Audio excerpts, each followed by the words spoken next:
Welcome to the channel for jobs. अस्सलाम वालेकुम dear viewers.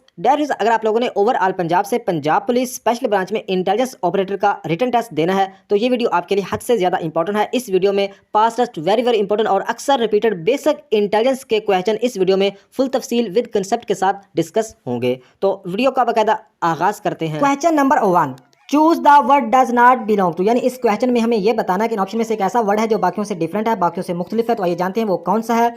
तो देखा जाए चाइना भी एक कंट्री का नाम है, रशिया भी एक कंट्री का नाम है, सऊदी अरेबिया भी एक कंट्री का नाम है और ऑस्ट्रेलिया भी एक कंट्री का नाम है। तो इसमें मुख्तलिफ कौन सी कंट्री है? तो वो है ऑस्ट्रेलिया, क्योंकि ऑस्ट्रेलिया को बरआज़म यानी कॉन्टिनेंट का दर्जा हासिल है, लेकिन बाकी कंट्रीज़ को बरआज़म का दर्जा हासिल नहीं। तो दुनिया में 7 बरआज़म है, सबसे बड़ा बरआज़म एशिया और सबसे छोटा है ऑस्ट्रेलिया। तो हमारा राइट आंसर हो जाएगा ऑस्ट्रेलिया, क्योंकि ये एक बरआज़म है लेकिन बाकी कंट्रीज़ बरआज़म नहीं है, तो इसलिए ऑस्ट्रेलिया बाकियों से इस मतलब क्वेश्चन में मैच नहीं कर रहा। तो नेक्स्ट क्वेश्चन है, Akbar told Azam today 9 o'clock I defeated the only brother of the daughter of my grandmother, whom did Akbar defeat। यानी इस क्वेश्चन में वो ये कह रहे हैं कि अकबर ने आजम को बताया, क्या बताया? टुडे 9 o'clock, आज 9 बजे, आई डिफीटेड, मुझे शिकस्त हुई। किससे शिकस्त हुई? Only brother of my daughter, अकेला भाई है, ऑफ माई डाटर मतलब of my daughter of my grand mother, of the daughter of my grand mother. यानी मुझे आज 9 बजे शिकस्त हुई। किससे? मेरी ग्रैंड मदर की जो ओनली बेटी है, ओनली डाटर है, मेरी ग्रैंड मदर यानी मेरी दादी की जो ओनली डाटर है, ओनली बेटी है, उसका जो अकेला भाई है, उससे मुझे आज शिकस्त हुई। तो इस क्वेश्चन में ये बताना है होम डिड अकबर डिफीट। तो अकबर को किससे शिकस्त हुई? अपने फादर से, अपने बाप से शिकस्त हुई। क्योंकि जो मतलब है कि अकबर कह रहा है कि अकबर की दादी की जो बेटी है, जो डाटर है, अकबर की जो दादी की जो बेटी है, जो डाटर है, उसका जो अकेला भाई है, यानी अकबर की जो दादी की बेटी का अकेला भाई है, वो अकबर का बाप ही लगता है। तो अपने बाप से उसने आज 9 बजे शिकस्त मतलब है कि खाई। तो इसका राइट आंसर बनता है फादर। अगर जिस क्वेश्चन की समझ ना आए तो लाजमी उससे कमेंट बॉक्स में रब्ता करके पूछ लीजिएगा। तो नेक्स्ट क्वेश्चन है, a man sold 40% of apples and he had 462 apples left, tell me how many apples he had. तो इस क्वेश्चन में ये कह रहे हैं कि एक आदमी है जिसने सोल यानी सेल की है 40% सेब, यानी 40% जो सेब है उसने सेल कर दी हैं। आगे कह रहे हैं एंड ही हैड 462 यानी 462 एप्पल्स उसके पास बाकी बच गए हैं। तो आगे हमें इस क्वेश्चन में ये बताना है, tell me how many apples he had, यानी उसके पास टोटल कितने सेब थे। तो 40% उसने सेल कर दी हैं, 462 उसके पास बच गए हैं। तो हम क्या करेंगे? तो 40% उसने मतलब एक सेल कर दी हैं, जो 462 हैं, ये कितने बनते हैं? 462 बाकी 60% बनते हैं। हमें पक्का पता लग गया है, क्योंकि 40% उसने बेच ली हैं, पीछे 60% ही रहते हैं। तो 60% ये 462 कितने बनते हैं? 60% बनते हैं। तो हम क्या करेंगे? 462 को तकसीम करेंगे 60 के साथ, तो इसका जवाब आएगा 7.7%। 60% मतलब 462 को हम तकसीम करेंगे 60% के साथ, इसका जवाब आएगा 7.7, यानी 1% की वैल्यू निकल आई 7.7। तो अब हम क्या करेंगे? 40 के साथ 7.7 ज़रब 40% कर देंगे, तो इसका जवाब आएगा 308 रुपये। यानी मतलब है कि जो 40% उसने सेब बेचे थे, वो कितने सेब थे? वो 308 सेब थे। तो हम क्या करेंगे?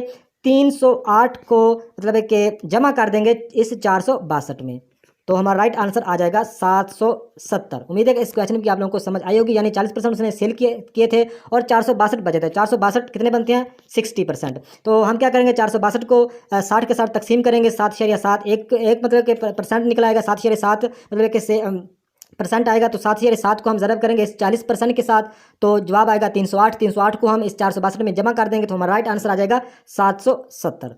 तो नेक्स्ट क्वेश्चन है, which one is different from the rest. इस क्वेश्चन में हमें यह बताना है कि इन ऑप्शन में से एक डिफरेंट है, बाकियों से एक मुख्तलिफ, तो वो कौन सा? देखते हैं आइए।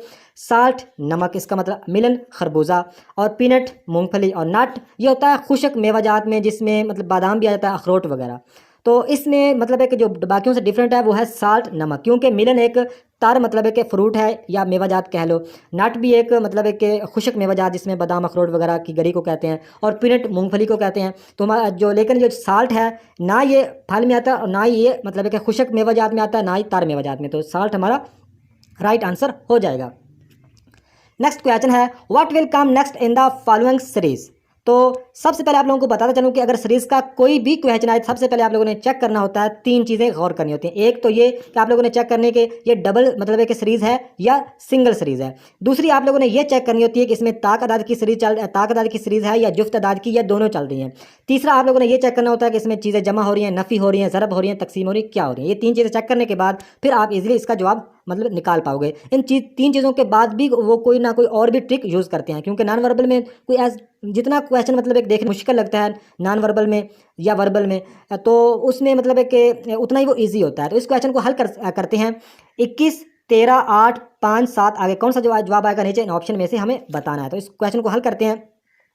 21, 13, 8 मतलब इसमें से अगर देखा जाए तो इसमें कोई मालूम नहीं हो रहा कि इसमें चीज़ें जमा हो रही हैं या नफ़ी हो रही हैं। तो इसको हम सबसे पहले मतलब है कि चेक करते हैं।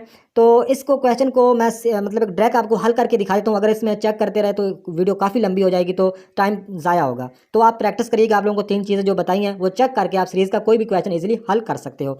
तो 21 में से अगर 8 को नफ़ी किया जाए तो ये 13 आता है।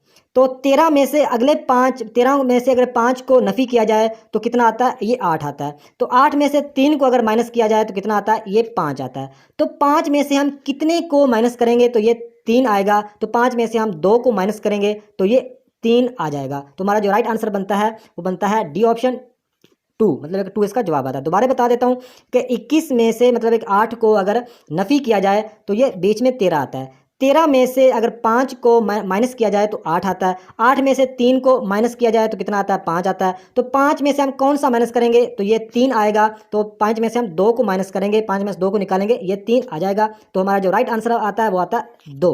उम्मीद है कि इस क्वेश्चन की आप लोगों को समझ आई होगी। फिर कह रहा हूँ अगर जिस क्वेश्चन की समझ आए लाजमी मुझसे कमेंट बॉक्स में रब्ता करके पूछ लीजिएगा। तो नेक्स्ट क्वेश्चन है ऑड वन आउट। तो इसमें भी यही बताना है कि इसमें कौन सा मतलब बाकियों से डिफरेंट है, बाकियों से मुख्तलिफ है। तो हेड सर, बॉडी जिस्म, हैंड हाथ, नोज नाक। तो इसमें जो बाकियों से डिफरेंट है वो है बॉडी, क्योंकि बॉडी पूरे जिस्म को कहते हैं। हेड बॉडी का हिस्सा है, नोज बॉडी का हिस्सा है, हैंड बॉडी का हिस्सा है। तो हमारा राइट आंसर होगा body, B option. Next question है which one is different from the rest. तो इसमें से भी हमें बताना है कि इसमें कौन सा बाकियों से तल्लक उसका नहीं है, बाकियों से मैच नहीं कर रहा। ए, ई, यू या एस। तो आप लोगों ने वावल्स अल्फाज तो इंग्लिश में मतलब सुने होंगे, ए, ई, आई, ओ, यू। तो इसमें भी ए, ई, यू ये वावल अल्फाज में आते हैं, लेकिन जो एस है ये उस कैटेगरी में नहीं आता। तो हमारा जो राइट आंसर होगा वो एस होगा। तो आप लोगों को फिर बता रहा हूँ कि इंटेलिजेंस चाहे वर्बल पार्ट हो चाहे नॉन वर्बल पार्ट हो, थोड़ी सी ट्रिक होती है। सिर्फ आप लोगों ने थोड़ा सा अपने माइंड को वसी करके सोचना होता है, और इस वीडियो से आप लोगों को बहुत ही ज़्यादा फ़ायदा होगा अगर मतलब आप समझ रहे हैं सही तरह। क्योंकि मैं पूरी कोशिश करता हूँ कि सही तरह समझाऊँ, लेकिन 100% तरीके से 100% नहीं समझा सकता, उसके लिए माजरत करता हूँ। तो नेक्स्ट क्वेश्चन है if 4th day of a month is Friday. यानी मतलब है कि कह रहे हैं कि if 4th day of month is Friday then the 19th day will be. तो इस क्वेश्चन को उर्दू में बताता हूँ कि वो कह रहे हैं कि जो 4 तारीख को, एक महीना कोई भी ले लो, जनवरी फरवरी मार्च कोई भी महीना है, तो महीने की 4 तारीख को क्या है, फ्राइडे है। महीने की 4 तारीख को तो फ्राइडे है। देन आगे कह रहे हैं 19 यानी मतलब है कि 19 तारीख को, महीने की 19 तारीख को कौन सा दिन होगा, नीचे ऑप्शन में से हमें बताना है। तो देखिए इसको इस तरह का अगर कोई भी क्वेश्चन आए तो बहुत आसान इसका हल बताता हूँ कि किस तरह आप इसे हल करेंगे। तो सबसे पहले हम लिखते हैं महीने की 4 तारीख। तो 4 तारीख को तो क्या है, फ्राइडे है। तो 4 में हम जमा करेंगे, क्या करेंगे, 7, क्योंकि एक वीक में कितने दिन होते हैं, 7 होते हैं। 4 में से 7 को जमा किया तो कितना जवाब है, 11 आया। 11 को फिर क्या हुआ, 11 को फिर मतलब है कि फ्राइडे आ गया, क्योंकि 4 को फ्राइडे है। तो 4 में से 7 मतलब एक हफ्ता और जमा किया तो कितना आ गया, 11 तारीख को भी फ्राइडे है। तो हम आगे क्या करेंगे, 11 में फिर हम 7 को ऐड कर देंगे। 11 में 7 को ऐड किया, जवाब कितना आया, 18। तो 18 को क्या हुआ, 18 को फिर फ्राइडे आ गया। तो हमें बताना है 19 तारीख को कौन सा दिन बनेगा। तो 18 को फ्राइडे है, 18 के बाद 19 को क्या होगा, सैटरडे होगा। तो हमारा राइट आंसर आ जाएगा Saturday, A option is right, Saturday. उम्मीद है कि इस क्वेश्चन की आप लोगों को समझ आई होगी। यानी मतलब है कि 4 के साथ आगे मतलब है कि 4 को तो फ्राइडे है, आगे 7 जमा किया तो 11 बन गया, 11 तारीख को भी फ्राइडे आ गया। आगे फिर 11 में 7 को जमा किया तो 18 बन गया, 18 को भी फ्राइडे आ गया। तो 19 को क्या, 19 का बताना, तो 19 को क्यों, फ्राइडे के बाद आगे कौन सा दिन आता है, सैटरडे। तो सैटरडे हमारा राइट आंसर हो जाएगा। तो नेक्स्ट क्वेश्चन है word SAID sad arranging alphabetically will be, यानी इस क्वेश्चन में हमें यह बताना है कि अल्फाबेटिकली के हिसाब से पहला मतलब है कि जो लेटर है, पहला जो हर्फ है वो कौन सा आना चाहिए इन ऑप्शन में से। तो अल्फाबेटिकली के हिसाब से कोई भी अगर क्वेश्चन आता है आप लोगों के टेस्ट में तो इसको हल करने का आसान तरीका बताता हूँ। जैसा कि मतलब है कि जो लफ्ज़ पूछा जाए उसके एंड पर जो भी लफ्ज़ हो DEF जो भी एंड पर हो, यहाँ पे D है तो कोई भी लफ्ज़ हो सबसे पहले आप क्या करेंगे ABC लिखेंगे ABCD। तो A की जो है अल्फाबेटिकली के हिसाब से S मतलब A के हिसाब से S है, B पर कौन है A है, C पर कौन है I है और D पर कौन है D ही है। तो मतलब है कि जो सेम मतलब एक आ जाएगा वो मतलब अल्फाबेटिकली के हिसाब से बिल्कुल ठीक होगा। यही तरीका बिल्कुल सॉलिड 100% ठीक तरीका आप लोगों को बता। तो ये डी हमारा राइट आंसर आ जाएगा। अल्फाबेटिकली के हिसाब से डी हमारा राइट आंसर बनता है इस वर्ड सैड से। अगर कोई भी लफ्ज़ पूछा जाए आप लोगों ने मतलब एक सिंपल ABC लिख लेनी है, उसके बाद मतलब एक लेफ्ट से राइट उसको साथ लफ्ज़ को लिखना शुरू कर देना है, तो जो एंड पर मतलब एक उससे मैच करेगा वो राइट आंसर हो जाएगा। अगर जिस क्वेश्चन की समझ ना लाजमी उनसे कमेंट बॉक्स में रब्ता करके पूछिएगा। तो नेक्स्ट क्वेश्चन है PINK pink is coded 1691 then RED red will be coded as. तो ये कोडेड का क्वेश्चन है, यानी वो कह रहा है कि पिंक का कोड ये है तो देन रेड का कोड हमें बताओ आप इन नीचे ऑप्शन में से। तो देखा जाए इस क्वेश्चन को भी बहुत इजी तरीके से हम हल कर सकते हैं। देखें पी की मतलब है कि पी के मतलब है कि PIN के पिंक का इसके साथ क्या तल्लक है, सबसे पहले इस चीज़ का आप लोगों को पता होना चाहिए। तो अगर पी को ABCDEFGHIJKLMNOP यानी 16 दफ़ा ABC को गिना जाए तो P आता है, तो ये 16 बन गया। आगे I है तो I को हम 9 दफ़ा गिने तो I आता है, मतलब है कि ABC 9 दफ़ा गिने तो I आता है। आगे N की बात करें तो 14 दफ़ा मतलब 14वें नंबर पर N आता है और K आता है। मेरे ख्याल में मैं गलत तो नहीं हो रहा, I को गिने ABCDEFGHI यानी 9वें नंबर पर I आता है। आगे N की बात करें तो N कितनी दफ़ा आता है ABCDEFGHIJKLMNON मतलब 14 नंबर पर N आता है। तो 11वां नंबर पे कौन सा आता है K आता है ABCDEFGHIJK 11 नंबर पे K आता है। तो उम्मीद है कि आप लोगों को समझ आ रही होगी कि ABC गिन के आप लोग उन्होंने ये इनसे बताए हुए ये कोड बनाया हुआ है। इसी तरह हम रेड का कोड निकालेंगे तो रेड का सबसे पहले हम R को गिनेंगे।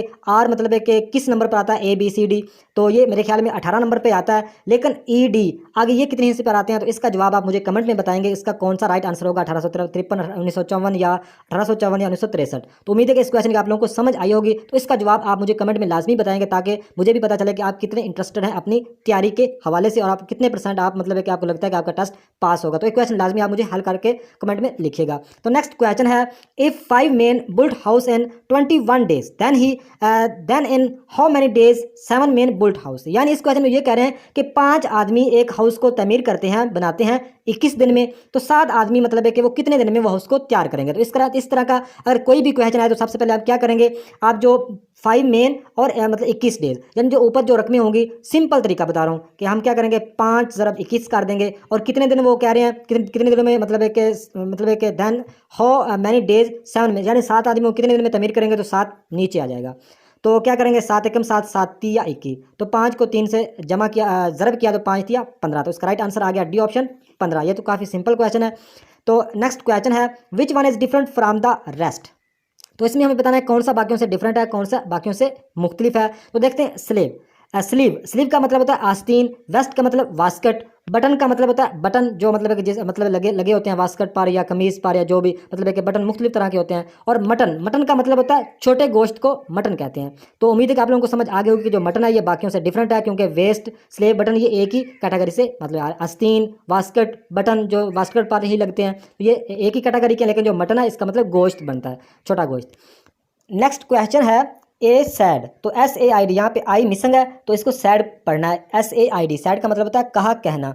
ए said Z as the son of the only brother of his father's wife how to A and Z relationship, तो इसमें हमें A एंड Z का आपस में रिश्ता बताना है। नीचे ऑप्शन दिए हुए हैं लेकिन इस क्वेश्चन को थोड़ा सा समझते हैं कि ए सैड ए ने कहा Z as the son of, Z मतलब सन है बेटा है, ऑफ इज ओनली ब्रदर किसका, of is father is wife यानी ए का जो फादर है उसकी बीवी का ओनली मतलब एक ब्रदर है जिसका बेटा है Z। तो A एंड Z का आपस में क्या रिश्ता बना। तो दोबारा इस क्वेश्चन को थोड़ा सा समझिएगा। ए सैड ए ने कहा Z जेड बेटा है, जेड सन यानी बेटा है of only brother of his father's wife, यानी एक का जो फादर है, एक का जो बाप है, उसकी बीवी का मतलब है कि अकेला भाई है जो जेड का बाप है, यानी जेड उसका बेटा है। तो एक का जो फादर की बीवी, एक के फादर की बीवी एक की क्या लगती है, माँ लगती है। तो एक की माँ का जो भाई है उसका बेटा है जेड, यानी एक की माँ का जो भाई है वो एक का मामू लगता है। तो एक का जो मामू का बेटा, मामू चाचू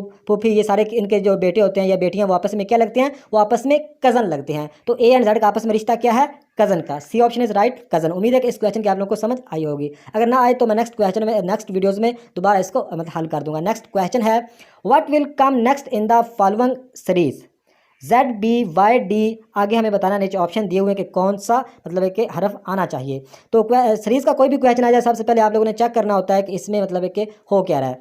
तो देखते हैं, जेड आगे, फिर बी आगे, वाई आगे, डी, तो आगे मतलब हमें बताना है। तो इस सीरीज़ को अगर समझें तो जेड, जेड यानी अल्फ़ाबेटिकली एंड से ले लिया, जेड आखिरी मतलब लफ्ज़ बनता है, जेड एंड से ले लिया, तो बी शुरू से ले लिया, लेकिन ए को छोड़कर, एक हरफ ए को छोड़कर बी ले लिया। आगे वाई एंड से, लेकिन तरतीब से लिया, एंड से तरतीब से लिया, जेड के पीछे वाई होता है तो वाई जेड, यानी जेड के पीछे वाई होता है तो वाई तरतीब से ले लिया। आगे फिर शुरू से लिया, लेकिन शुरू से डी को लिया, लेकिन फिर एक हरफ छोड़ के, यानी पहले बी को लिया था, ए को छोड़कर, आगे डी लिया, A B C, D A B C, यानी सी को छोड़कर डी ले लिया, यानी एक हरफ छोड़ दिया। तो आगे मतलब है कि कौन सा हिस्सा आएगा, तो आगे ये पक्की बात है कि एंड से, यानी आखिर से, मतलब है कि आखिर से आएगा हिस्सा। तो आखिर से कौन सा हिस्सा आएगा, तो जेड के पीछे वाई होता है, वाई के पीछे एक्स होता है, तो यहाँ पे आएगा एक्स।